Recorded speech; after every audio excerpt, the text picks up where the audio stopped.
Nick, right before we were talking, not right before we were talking, we were actively talking. Right before we started recording us talking, you gave me another clip of not you, but of the trails you go on. And just give me the 5-second description so that everybody can understand exactly what we're looking at here. It's a dusty, rocky chute that is 8 feet ish, I think. That is like 90 degrees, and somebody rolling it instead of dropping it. What does rolling it mean, Nick? Oh, it means your wheels stay on the ground the whole time. I'm wheels sorry. On the ground, and I picked it up through context clues because I could watch the video.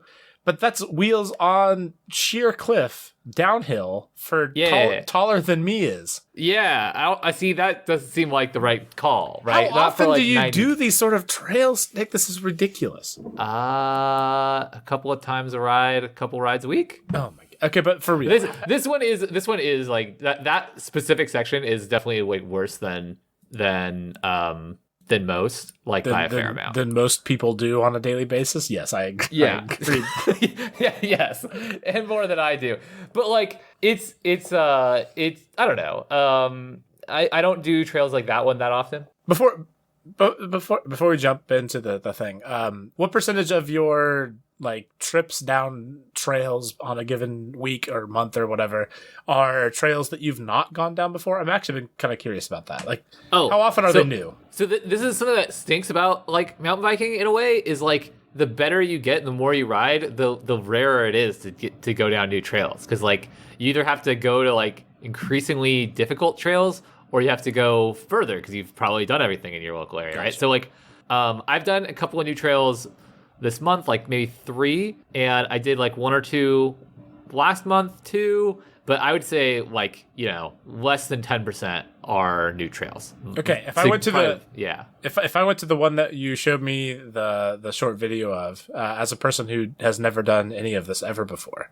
Bye, Jeff. What are literally good... Nick? No, literally. What are my chances of walking away? Let's assume that I'm just as brave as can be, because I'm super brave, and I'll do all the jumps. Yeah, your brain just doesn't understand fear. Yeah. What are my chances of 1, survival, and then 2, I guess, as a secondary, walking away without injury? Dude. So I don't know. That's something that's hard. Is this is Nick. People crash on really sketchy stuff and be totally fine. And also, my worst injury was on an incredibly mellow trail. Nick, I mean, maybe I didn't try to interrupt you hard enough. Your chances of survival are 0%. No, Nick, they're not 0%. I would give myself a chance of survival. I mean, if I have friends around and helicopters still exist, I think I have a 10% chance of survival. That is true. I do have... I mean, the betting odds for injury are literally whatever the betting odds of 99.9%. us getting hit by an asteroid tomorrow, but the opposite of that.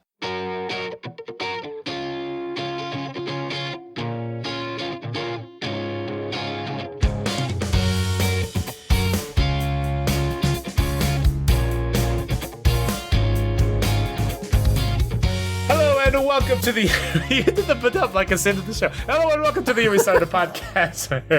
It's a podcast that two dumb friends ooze into some intros and etc. where we talk about some of the things that are fun and interesting to us. But I am your co-host Jeff that talks about things out of order. I am your other co-host Nick, and I don't want to ooze into anything. It's Nick. It's a whole year. I mean, it is February. Nick, it's February now. Did you even notice that January left us? It did. It's bizarre. It's very, very fast. Time is a flat circle. Okay. Time is a flat circle. Okay, Nick, here's the thing. Mm-hmm. I have kids, you know this about me. I've heard of this. Yeah, I have talked about it. One of the hardest things about kids, in my experience, is that is the nighttime times where they need to stop being kids that play and be kids that clean the house and rooms and themselves. And that transition is really it's hard to get them in the mood to do it. Fair. So this has been a long time thing that we cared about. Okay. Anyways, recently you know me, I'm a little bit of a goof and a little bit of a weirdo. And recently I started a new thing where, and by recently I mean literally this last week, where I become Daddy Robot. And Daddy Robot. Daddy Robot is a game where I turn into Daddy Robot. And Daddy Robot has all kinds of important things for, like, missions for everybody to do. And so Alice and Averin, they turn into Alice Robot and Averin Robot. And they accept missions from Daddy Robot. It's very cute. This is a very fun thing that we have figured out how to do. And so most of the missions, Nick, this is really crazy. Most of the missions are about cleaning things up. Right? This is shocking. This is very shocking. Event.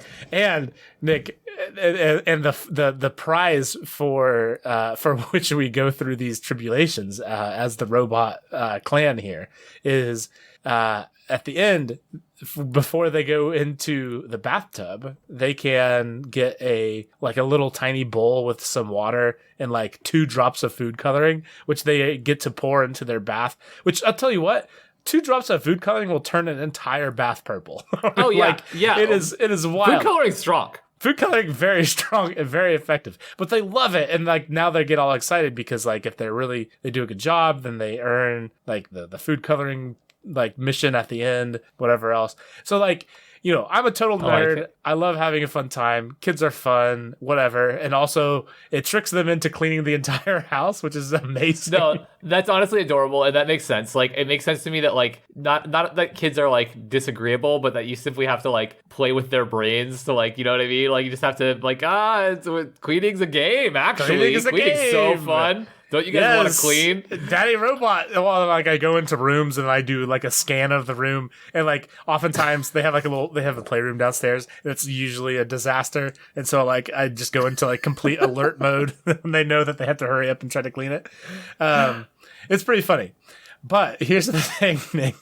here's the problem. Like that's been very effective, but I think maybe Daddy Robot has far like past the value in their eyes that regular dad has. And so like Alice in the morning, like, cause I do that at night, like it's a nighttime thing.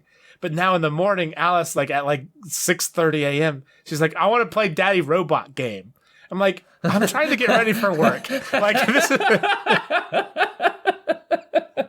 You thought you were manipulating them. And now they're like, no, bro. Where is the on button? Where is the on button for Daddy Robot? Well, oh my gosh, what a great thing to say, because like literally Alice and Averin, they both now want to know what the on button is. Cause like that was one of the things I did early on was like, they had to like clean the living room before they could push the on button before I would activate, like, as that was Daddy Robot. And so like now Alice wants to know like, where's the on button? Where's the on button? Because like it's like on my knee or on my shoulder or on my head or on my nose. And so yes, the on button is that's a big question. Okay. It's a mystery. It's a mystery, but like it's like, oh my god, what have I done, Nick? I don't even have any idea. It's a bad idea. Raising kids is so hard. You shouldn't have tried to. You should have tried to do like any kind of reverse psychology or like manipulation. It's not really reverse psychology, but you know what I mean. But it is manipulation. I can tell you that it is manipulation.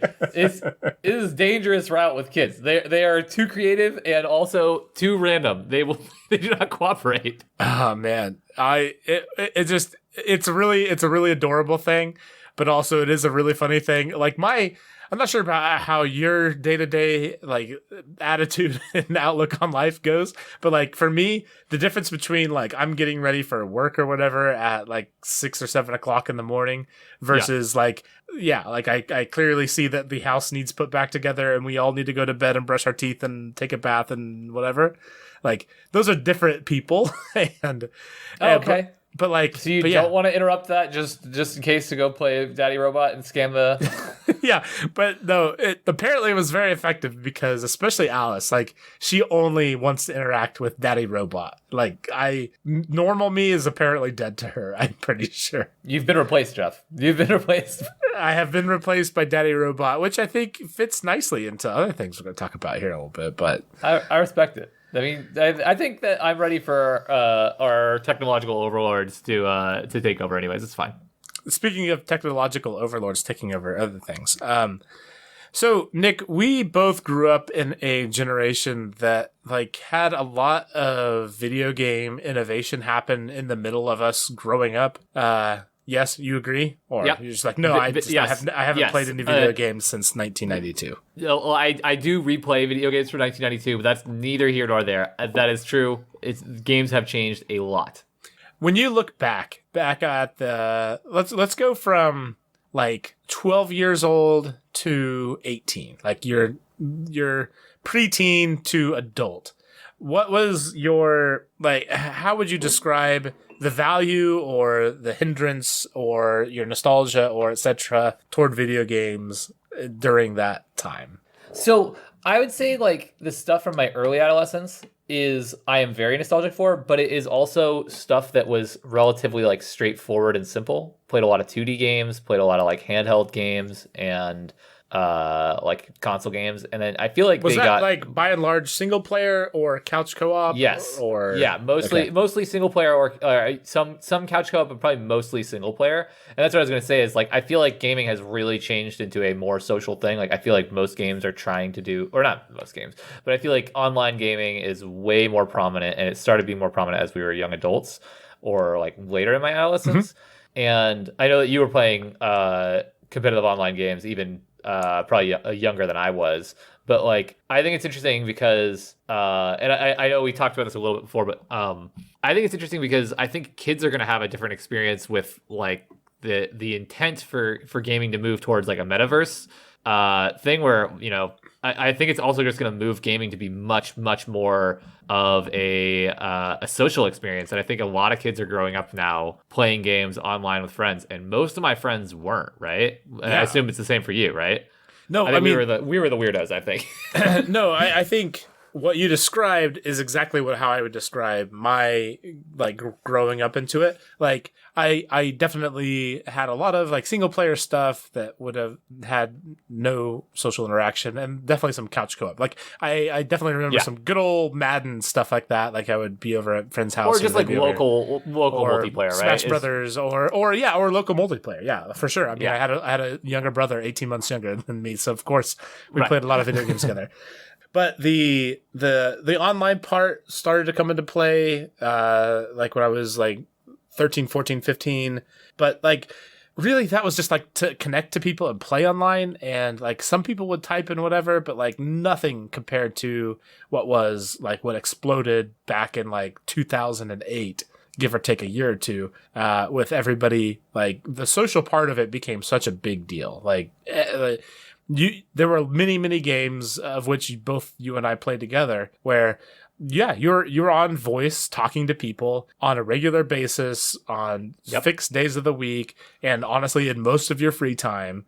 And to me, that's a big difference between like connecting online and playing against random people. Like, cause like you could, even today, you could just do that with chess or whatever. Like that to me is a big difference between the social pressure and social like contracts that you would be forming to like show up on a day and do something that we had like as we were, you know, coming of age, like, you know, 17, 18 plus. Yeah. And I mean, it doesn't even have to even always be on like a specific timing. You know, there's a lot of games you can play, you just drop on and everything, but it's still, and you could drop out of for long periods of time. But like, I do wonder how it's going to affect like this, like how, younger generations are going to get socialized, and if we're kind of like that in between stage and that in between generation, even you know, like my oldest sister isn't like that at all. Like my oldest sister has very different relationship with technology than I do, and she's only 8 years older than me.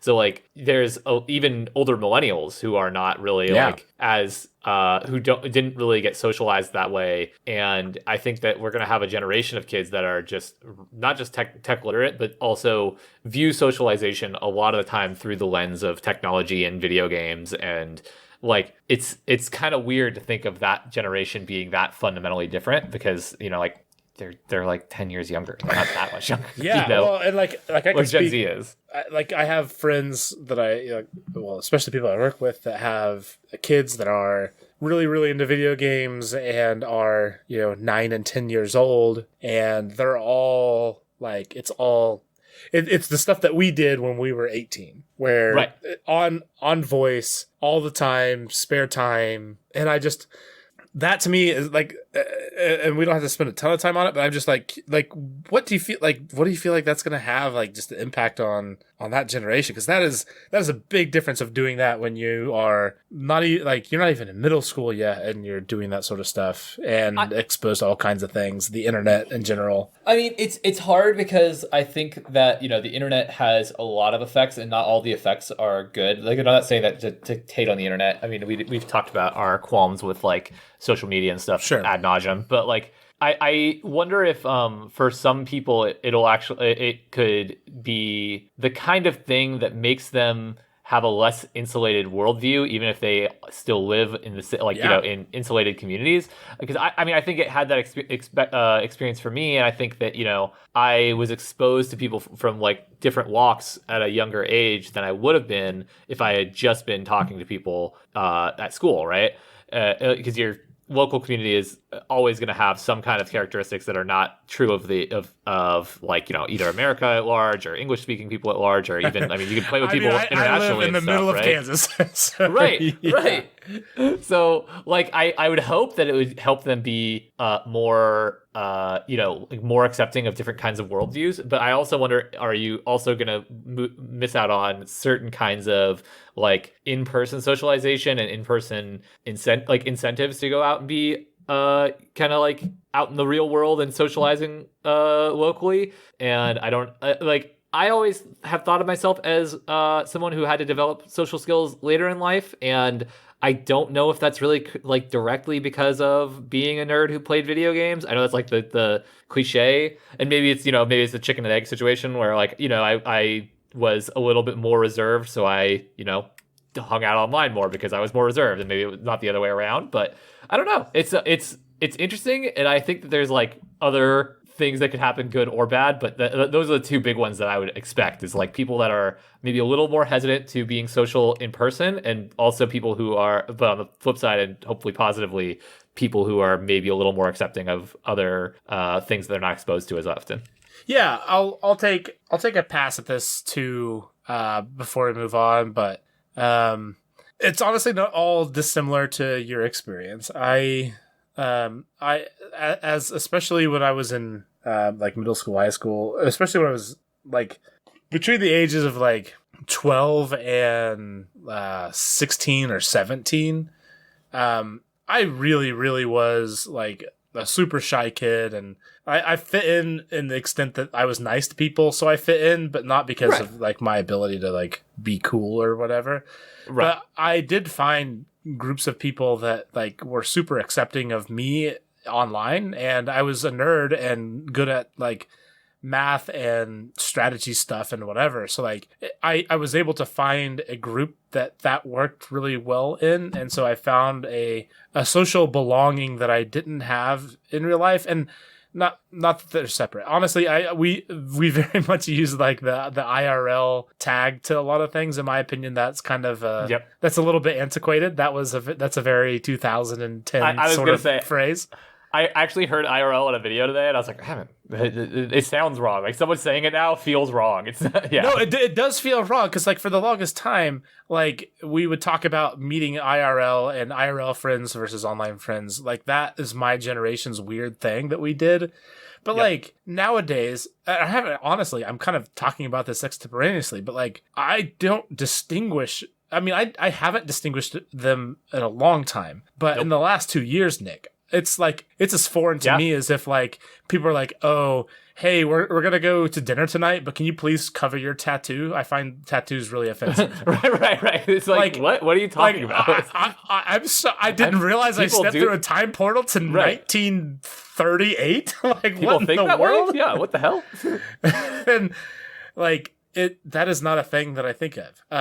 So not at all. For me, it worked really well because I built a little bit of confidence as far as like leading a group of people, or like being a part of a group of people. So it can totally put you in different group dynamics, which are probably a good thing for kids to be experiencing, right? Like I heard the best description of Dungeons and Dragons once, that it's a place to explore failure without consequences, and I think that's like a beautiful example of like why gaming in general is like or like a benefit of gaming in general. It lets you like, you know, experiment and push yourself and whatever without the you know, they meant it in just a social way, but I mean but even failing in a video game with your friends is not the end of the world, you know. Yeah, no, 100%. Like I feel like that's well said.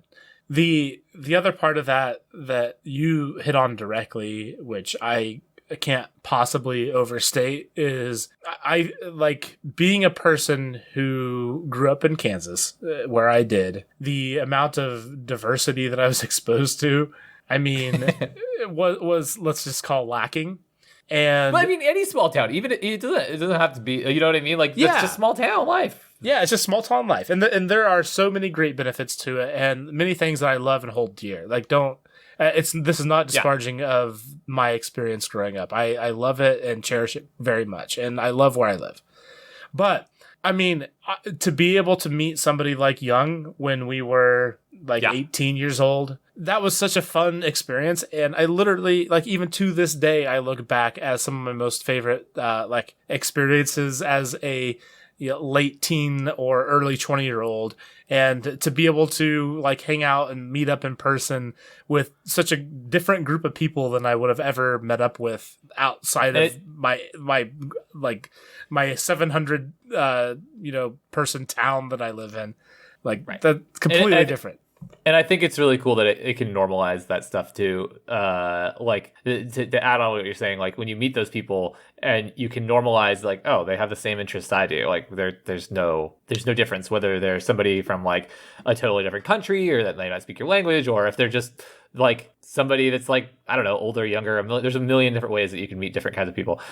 Kids shouldn't meet people too much older. That's important. But you know, well, and okay, you say that, and that is another weird thing about like the internet and gaming and young kids is like that's a weird thing. But yeah, I don't know. There's lots of challenges that I'm going to have to figure out as my kids get older. But I do think in the right, if managed correctly, there are a lot of benefits that we don't really exactly know how to navigate, but I think are worth trying to figure out. Because I do think back on the time that I spent and the people that I met, and again, it's not even just people that we met online and never met in person. The people that I've met in person multiple times, that I've seen, that we've hung out, that we've fallen out of touch with and gotten back in touch with. Yeah, as you do with most friends, right? Like, which is another thing. Like, to your point about it, you know, the distinction between IRL and online not meeting as much anymore. And honestly, I've gotten back in touch with more people than I started friendships with online than I have the people that I'm around. I know, it's easier geographically because we're used to that. It's okay. I don't want to belabor the topic, but I have a question for you. When you brought this up and talking about like our adolescence versus other adolescents, I was thinking about, okay, well, how is the future of everything going to affect everybody differently, and or affect the younger generations differently? And I was thinking about like, well, we're pushing in towards like metaverse is like a hot topic lately, especially with gaming. So I don't really think that that's going to fundamentally change much. Like, as I'm thinking about it here, I don't see dynamics in which that fundamentally changes much that online gaming doesn't already do. Like, online gaming with voice already does this, right? It already gives you that same kind of social exposure, and I don't think that. I mean, there's ways that it might like enhance it or make it like even more normalized or more widespread, but I don't think it's a fundamentally different experience that kids would have versus that playing, I don't know, like Fortnite right now. So here's like, I mean, I am the extreme optimist. Here's my extreme optimist view version of this.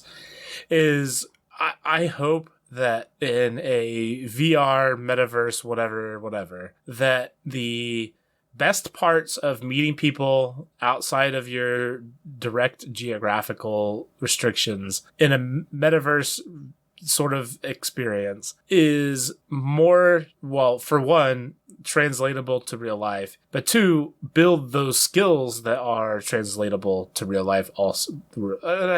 Again, I'm the kid from the 2000s, so I keep saying real life, and it's all real life.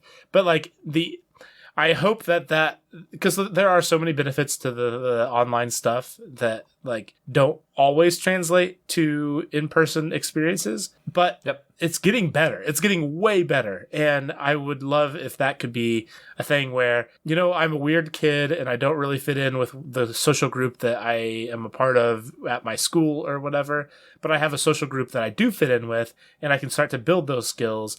And because it is so realistic or so tied to things that are realistic adjacent, that I can still build those skills and have that development even without having that need to be people that I happen to go to school with during the day or whatever. That's my optimist take on it. Maybe not. Maybe that's not how it plays out at all. And this is going to be a giant mess, but... I mean, I'd love to see data. This is like our anecdotal experience, but I think that our experience is not a especially a unique one. I think it's just like one for our, like, from certain people in our generation, or just like people who are who are doing online gaming in our generation, and that's a lot of my friends too. So I don't think you're alone, and I don't think you're being overly optimistic. I think that's a very normal way, or a very likely way it could go for a lot of people. Also, the world just totally changed overnight with remote work and the whole thing that we value so much of in-person interaction, especially in a work setting, has like completely flipped its head over the past 2 years. And so that may become even more practical and useful and etc. to be able to interact with people digitally. Like, that might become more important from a professional standpoint than your ability to do the in-person thing, which is weird, and a weird thing to think about. And if you've been in a career for more than 5 years, that seems very counterintuitive to the things that you've spent so much time working on. But I don't know. I like, that doesn't seem crazy to me. That could be a takeaway, especially long term. Me either. Nick, we're gonna switch gears as fast as gears. We went a little long, but that's okay. But that's what the power of editing does. For our listeners, that was maybe amazing. 5 minutes. Who knows? Wow. Editing magic. Wow. We're going to go way back, Nick. We're going over 100 years ago. And I don't think we've ever talked about this. It'll be really embarrassing if we have. I say that multiple times now because it's getting hard to remember.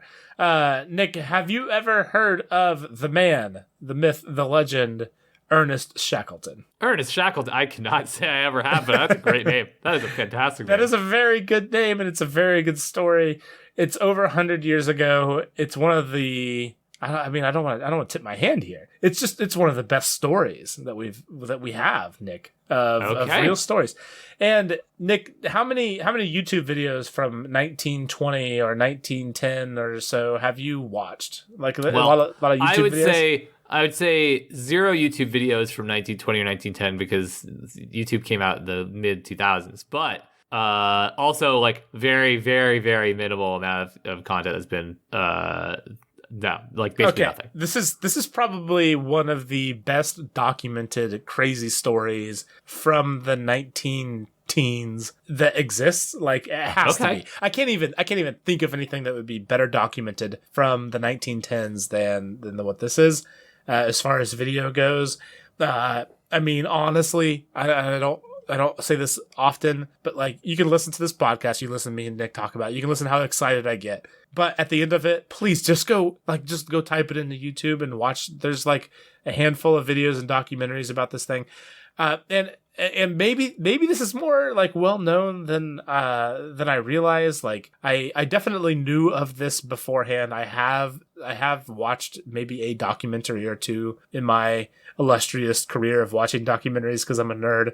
But like, I don't feel like it's super well known, and I want to talk about it, even if you do happen to catch on to what it is or anything. But I think there's like a 95% chance you have no idea what any of this is. I think so. Like, nothing you've said has like triggered any like small familiar insights. Go hit me with it, man. We're gonna go. Okay, so Nick, would you consider yourself a world explorer, like going into the unknown and trying to be the first person to set their feet on places? I would say most human beings born, most millennials and later are not. I would say most of us are not. Yeah, I'm real comfortable with my couch, though. No? Okay. That is true. And, the metaverse is kind of, separating the meaning of that. But no. So, Nick, let me tell you, before us millennials were born and before our parents were born, there were places on the surface of our planet that were very, very, very largely unexplored, which is which is like obviously kinda true, insane. but also kind of crazy. And it was kind of like a job. I mean, not a super well-paying job, but a job. I mean, and definitely a job that could get you killed, from my understanding. My understanding of older people. That'll be a theme, Nick. That'll be a theme.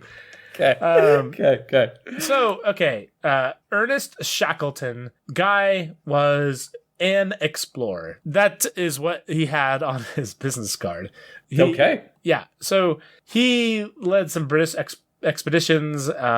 He wanted to be the first man to the South Pole, which he failed to do. But like, man, Nick, like, which is just crazy because like there's a whole station down there right now, and the idea that like there was a race to be the first humans to go down to something, pretty crazy. In 1914, late in that year, he set off to with a group of 27 men, and they were going to be the first ones. They were going to sail through overland on the ice pack that is Antarctica. And I didn't really realize this, but during certain parts of the year, Antarctica, especially back then, was semi like it would just melt, and so you could kind of like just boat your way through it. Really? Okay. Yeah. So like on the map, it looks like it's very frozen and very, very landy, but it's not always that way. So like there are parts of it where, especially where there were strong currents, like where you'd be able to like kind of make your way through, or at least that was the thought. Okay. They get to the point where they are trapped in 1915. The ice gets too thick and they try to push their way through, having a bad time. They get stuck. It's like a weird thing. And I'm going to point this out a couple of times because you 100% should go like Google this. Like there's so many great videos on this, but it is the actual videos of 15 people getting out of their boat and going onto the ice and doing stuff. Like it's pretty wild. That's kind of crazy. And kind of really cool. I want to watch it now, but don't Google it. And I'm gonna make one asterisk here. There's one kind of a bummer part of this story, and I'm just majorly gonna pretend as if it doesn't exist or happen at all, and we'll talk about it later off air. But like, it doesn't exist and not happening at all. And please don't Google things because you'll know exactly what it is, and that's fine. It doesn't exist. It's not gonna happen. Anyways. So they got stuck in the ice as it packed, and they were stuck there. They were just kind of waiting for about a month, and they got to the point where they wanted to give it a go to try to like pickaxe their way to the open seas, for lack of better like term there. That doesn't sound good. I just want to let you know, anytime you have to pickaxe your way to the open seas, doesn't sound like the way to go. Well, Nick, if you're sitting on a boat that's stuck in the ice for a month, I mean, they're like, let's give it the old college try. So they do like a huge big chunk of the ice. They spend 2 days nonstop, like around the clock. They dig it all out, and then they push the boat back as far as it will go, and then they shove it forward as far as it will go.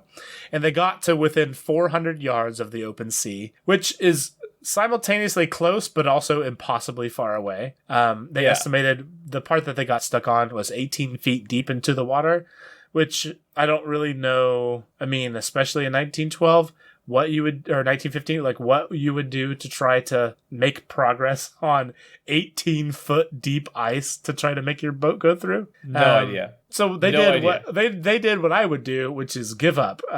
They considered themselves stuck, and they were going to wait until the ice melted and they could make their way out to sea.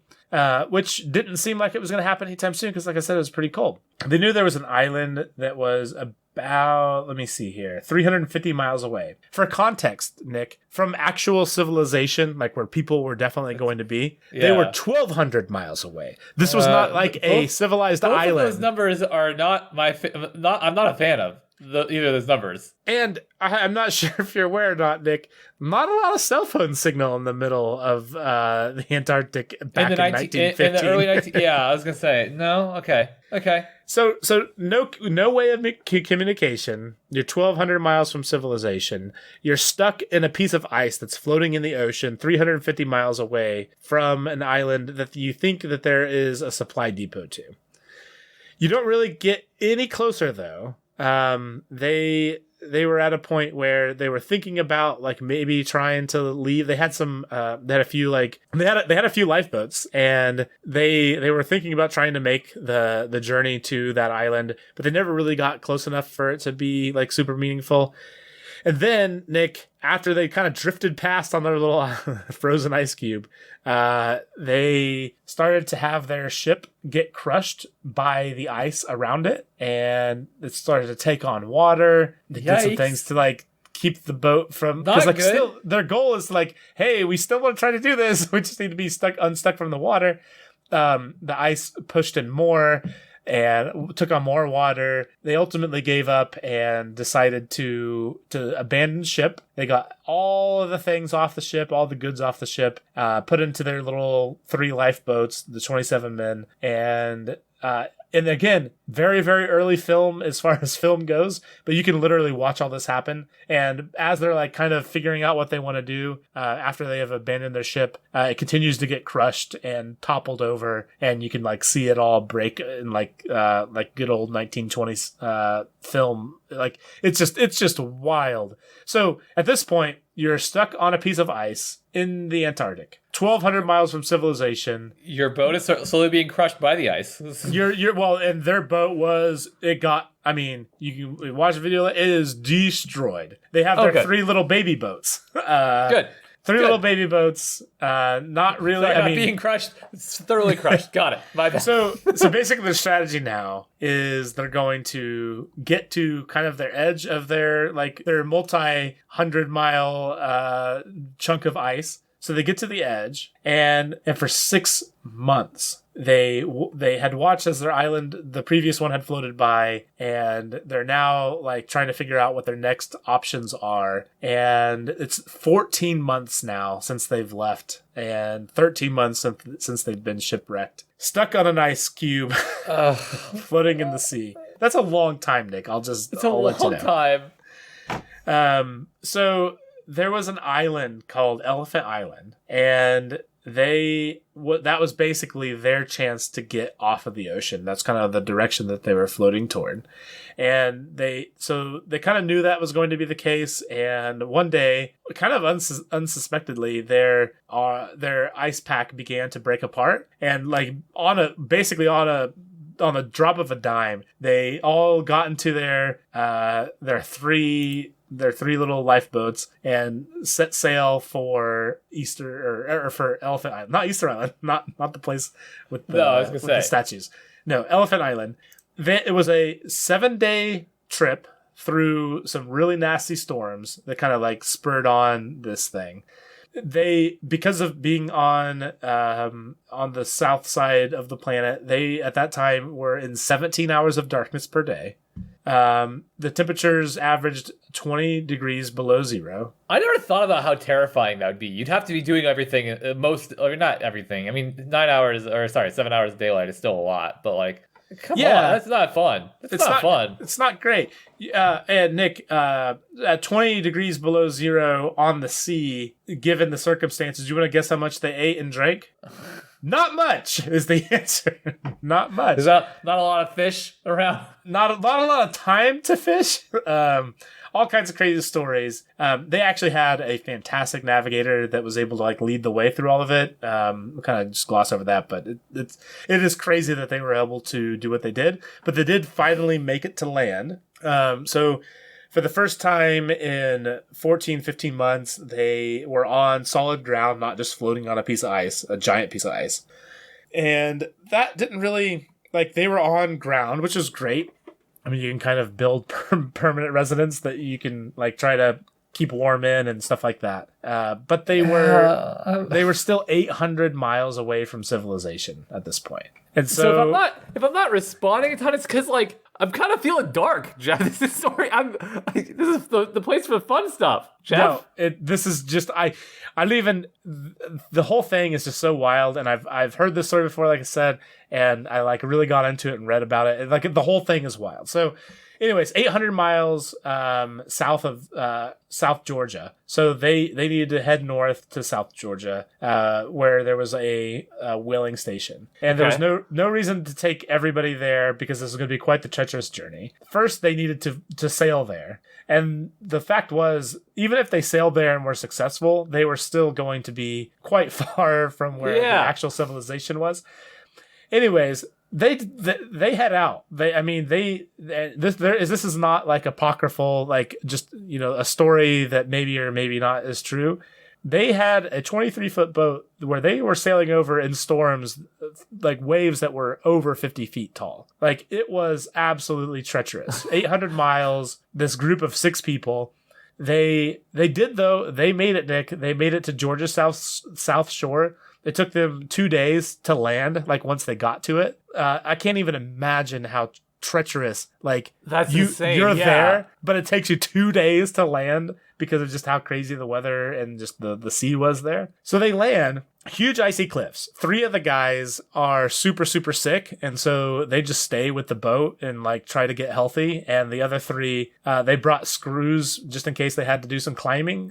So they get the screws out, they screwed the screws into their shoes so that they can, like, use them as, like, little ice pick shoe things. I don't know what the right word is. They climb these crazy icy cliffs, and they get the story. And again, it's not like it's apocryphal. There is literally video of this. Like, the night that it was, like, super crazy, the very first night, they get to the top of a huge cliff, super late. Like, you can't be up there, like, that late, that high. And they look down and you can't see past all the mist and stuff, but it's late. They decide to just they get a rope and they all hold on to each other and they slide down what ended up being over 1,000 feet of downhill snow. Yikes. And they survive. A few days later, they stumble their way into the town that is the South Georgia whaling station. And so the 3 of them, they make their way. They've all lived despite all this absolutely ridiculous thing. The next day, what's his face? Ernest Shackleton. He knew people there. And he put an ad in the paper that released the next day. And this is the thing that I found right before we were talking. The ad read, "Men wanted for hazardous journey. Small wages, bitter cold, long months of complete darkness, constant danger, safe return doubtful, honor and recognition in case of success."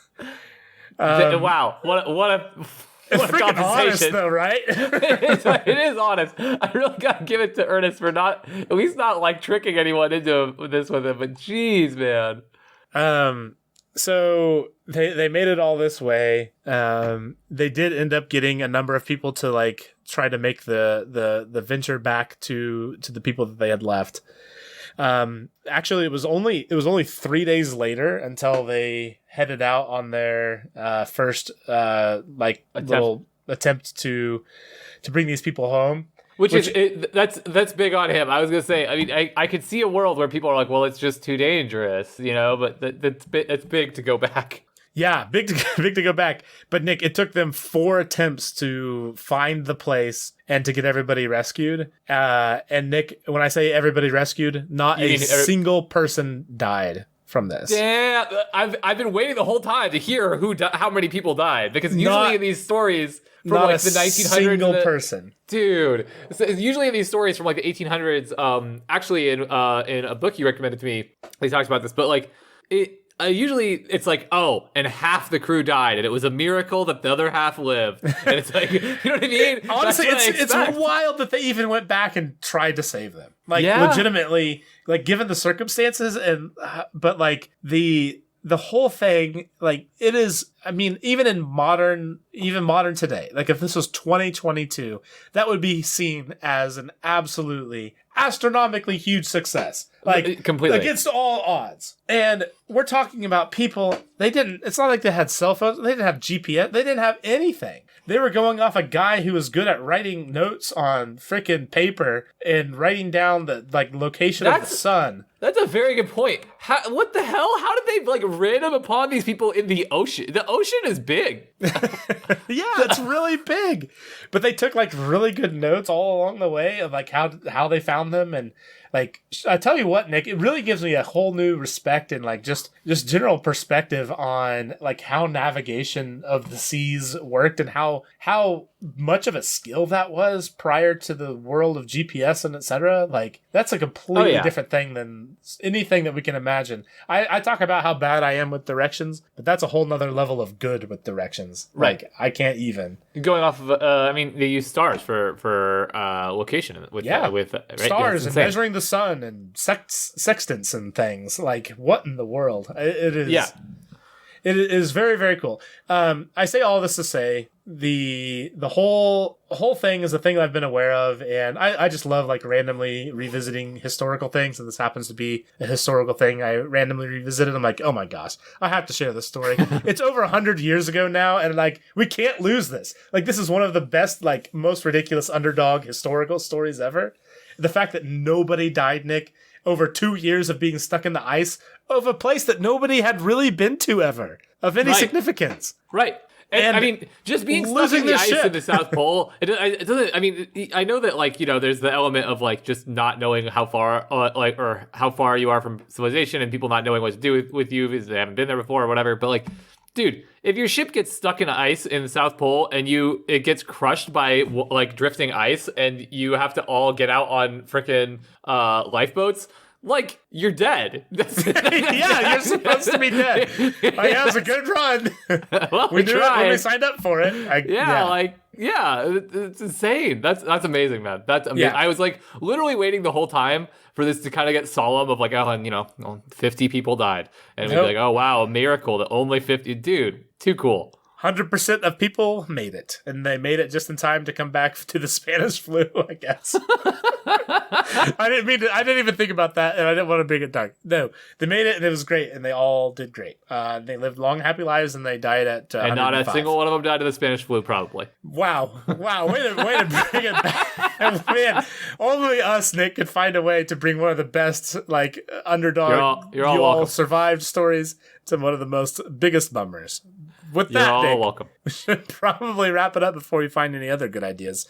If you want to, Nick, or anybody, I guess not necessarily just you, we typically talk to ourselves and we don't need to listen to it afterwards. But if you would like, we have a Patreon-only podcast. It drops on the off Mondays that this podcast does. Same thing, just a little more off the cuff and just a little extra fun every other week. So if you want to, you can check that out. It's at patreon.com/TiWasApp. Yep, and you can also follow us at TiWasApp on Twitter, Facebook, Instagram, TikTok, and YouTube. And you can find all of that at TiWasApp.com. Nicholas, thank you for potting with me, and if we ever find ourselves on a boat in the middle of the Antarctic, I just want you to know, please just find a way to end me. Don't worry, I'll totally come Ernest back for Shackleton. I'll totally come back for you. Don't worry about it. You are welcome, sir. This has been the year we started the podcast. Thank you all for listening.